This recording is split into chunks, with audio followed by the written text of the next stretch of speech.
We're making Krumkake, a Norwegian wafer cookie that you wrap around a wooden mold. And these cookies go way back in history. And I'm going to begin by beating 3 eggs for several minutes until they become very thick and pale. Now I'm going to gradually beat in 3/4 of a cup of sugar on a medium speed.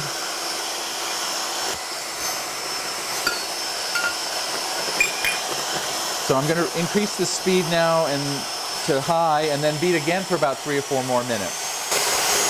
Okay, we're just about done. I'm going to turn the mixer off. And you can see this lovely thick batter. And then we're going to, on low speed, beat in 1 cup of flour that we have measured by spooning the flour into the cup and leveling it off, 1/2 teaspoon of salt and 2 teaspoons of vanilla. And then just beat this in on low, just to incorporate. This will be a pretty thick batter. There, that's fine. And then for our last step in making the batter, I'm going to take 2/3 of a cup of melted butter, unsalted butter, add a little bit of it to the batter, and then fold it in gently.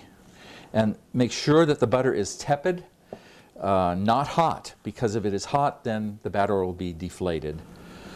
Okay, the butter is all folded in, and you can see this really is a very thick, creamy batter, and you should set it aside for about 30 minutes or so. It can even sit a little bit longer.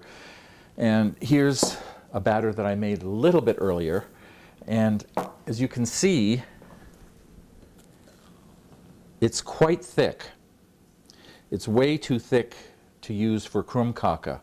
So what you need to do is add little bits of warm water. Just very gradually folding the warm water into the dough.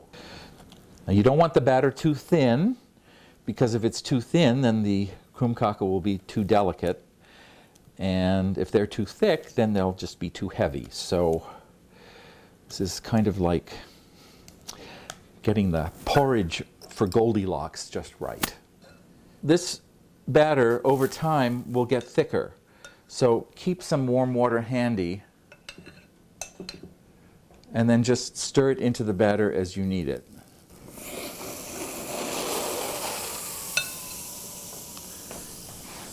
You can always cut away the excess with a knife.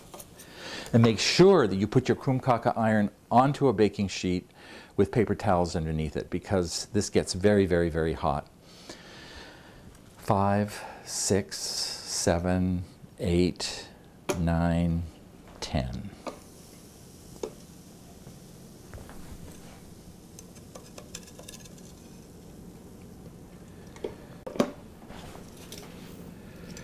Here's one more.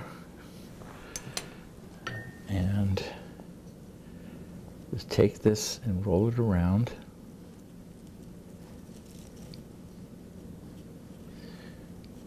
And then just let it settle like that.